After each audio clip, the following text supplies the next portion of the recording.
Ahoy! There will be some buffs and nerfs to quite a few weapons coming off the PTR. David talked about this in his Balance of Power today, and he began by talking about how he felt about the changes that had been done so far. So when it comes to the buffs to underpowered and underperforming abilities, he was only moderately happy with the outcome. He said some of the abilities were pushed into contention, but others were not pushed far enough and they're not quite seeing the reception or excitement that they were hoping for. The problem that he points out is that some of them need more animation adjustments to get viable, and that was a bit of a budget issue that just didn't have the animation budget for that in this patch. But there are some more changes coming in this patch to rectify at least some of that. Before we talk about those, let's quickly talk about the block changes. The goal here was to make blocking more viable because currently dodging often trumps blocking. Generally, David said he was pretty happy with these changes. He likes the way that you are faster while blocking now, and also that you're not getting exhausted the same way with a slowdown after blocking if your block gets broken and just get a normal exhaust state, which he thinks is good overall. He also likes the direction of the ranged block, but thinks it's tuned a little bit on the high side. The 70% damage mitigation on two-handed weapons will stay, and so will the 50% mitigation on one-handed weapons, but magic weapons are now on 50% as well instead of 60%.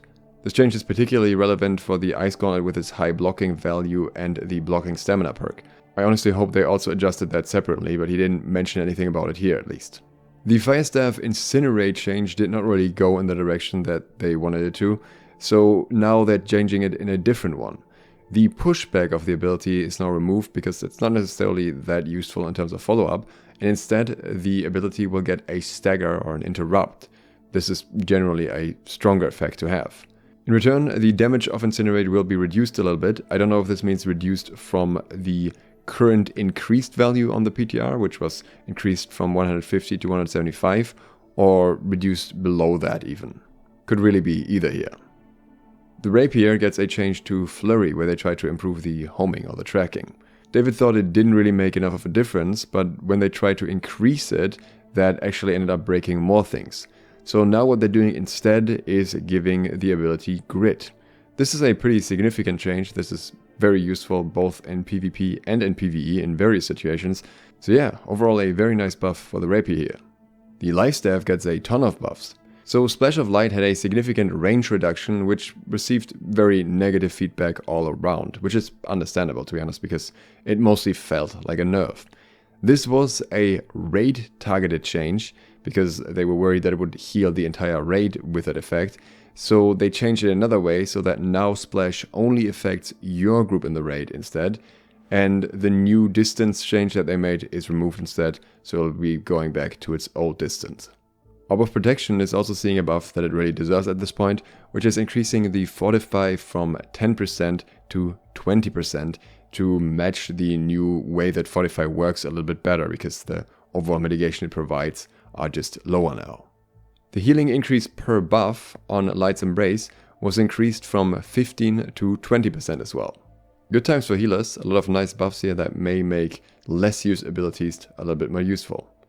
The Bow got some very significant adjustments, with evasive tactics becoming a capstone, and this change will stay. But they want to make the left tree more viable in order to really encourage this kind of build path as well.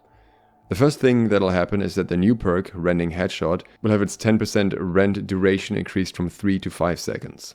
Poison Shot gets a damage buff, the dot will be happening quicker.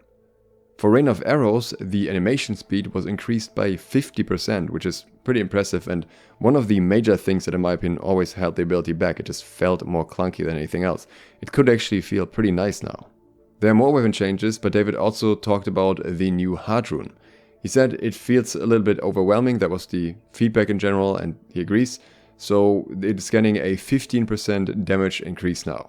Additionally, there was a bug with firing the ability itself with the input buffering, and I noticed this on PTR, but I thought it was just my lag. Apparently other people actually experienced this as well.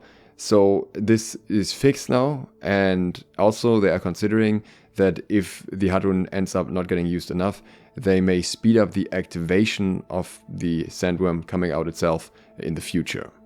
David said that the state of balance is hard to tell on PTR, but he thinks that there is a little bit more of a shift towards a melee meta, and they will take action if melee becomes too dominant. There are two preemptive changes that are being made though. Sword and Shield is getting a small nerf. Opportunist, the perk that provides 10% extra damage against slow targets, will now only work with abilities.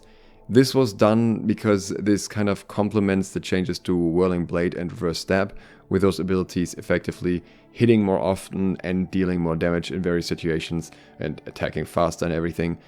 You will still get decent amount of extra damage out of this because you will still have the slowed effect on enemies and hit with these abilities, but your basic attack specifically will deal a little less damage. David says this change is done specifically because the Sword and Shield is a little bit on the strong side, and that is absolutely fair enough. I thought that on PTR, Sword and Shield felt very strong. I used it quite a lot, so I think this is a relatively minor nerf that is completely justifiable. The Greatsword is currently performing well in PvE and very strong in PvP, so they are reducing the base damage by around 4 to 5% to bring it more in line with other weapons. I gotta say, I'm a bit surprised with this approach. I do think there are most certainly angles at which the Greatsword can be nerfed effectively still, but I feel like a base damage decrease is very, very significant, and from my perspective, I feel like the Greatsword is already on its way out in PvE at least.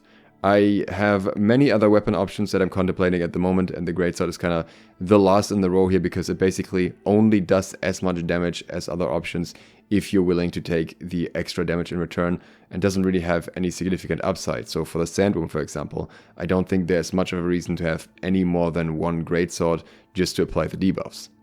I can understand the concerns more when it comes to the PvP side, but I don't think that a base damage reduction would be the right approach if you're only trying to target PvP.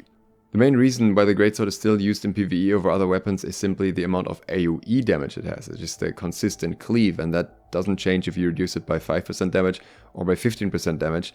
That is going to be there unless mechanics are changed in other ways. But the nerf also isn't the end of the world to me. It is what it is. It's just surprising to me and so far that I'm literally in the process of switching off Greatsword for the most part. The community question was also interesting because there was, what do you want for a weapon? And this was specifically referring to the weapon after the next weapon that we'll be getting. As such, the answer from almost everyone in the comments that has replied so far has been daggers, and so has mine. I think this is such a highly anticipated weapon for so long that it's not going to go away until they release it. People are going to keep asking about it, and I'm fairly certain they are specifically asking this because they already have it lined up. They know that they've talked about daggers in the past, they've kind of teased it, they've talked about working on it, and now if people are asking about it now, then they can say, look, you all asked for it and now you're getting it. So it plays directly into their hands. I'm pretty sure it's already established for them that it is going to be dagger. I would be very surprised if it's something else. Tomorrow I'll be talking about what changes I think PvP needs. If you're interested in that, consider subscribing and clicking the bell. If you'd like to support me further and get early training tips, you can do so on my Patreon.